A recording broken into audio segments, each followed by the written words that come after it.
Good morning everyone. So back to tutorial naman tayo, and our topic for today is all about the composition of function. So we have given two functions. So we have the function of f of x and g of x. So sa lesson natin ngayon, ang output ng ating first function can be used as an input of our second function. So, vice versa yan.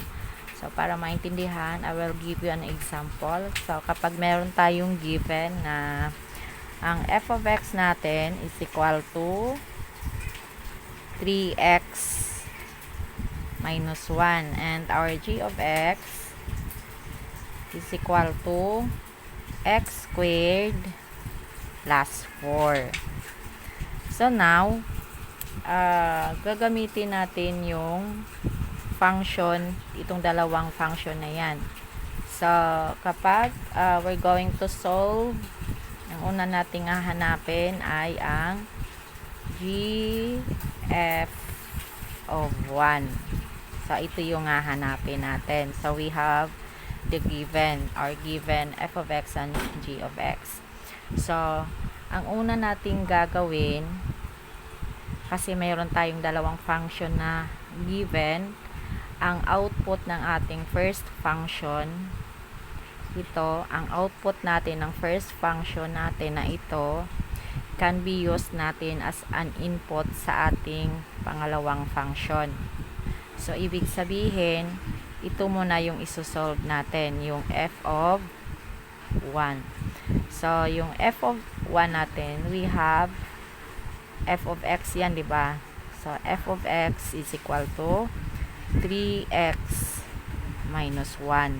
So, kapag ang x daw natin is equal to 1, ano yung f of x natin? So, kapag ang x natin is equal to 1, we have just substitute the value of x by 1. So, we have 3 times 1 minus 1. So, 3 times 1 is 3 minus 1. So, we have 2.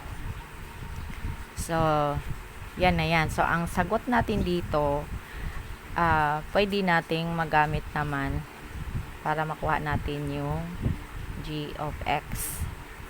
Diba? So, ito, na-solve na natin to.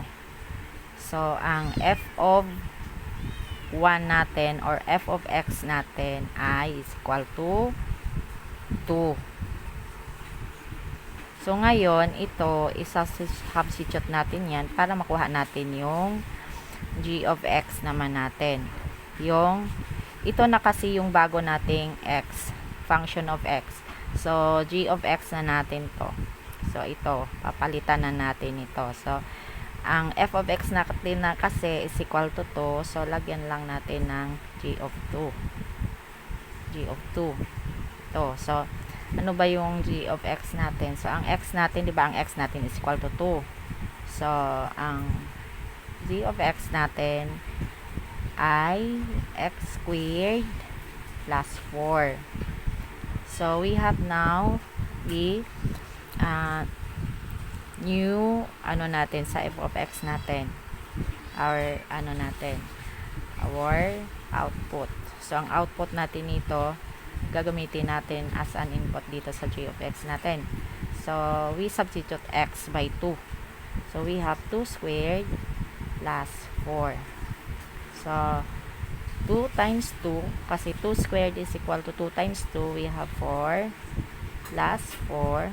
So, we have 8. So, ang sagot ng natin dito, ang final answer natin dito, ang g of f of 1 natin is equal to 8. So, this is our solution para makuha natin ang final answer.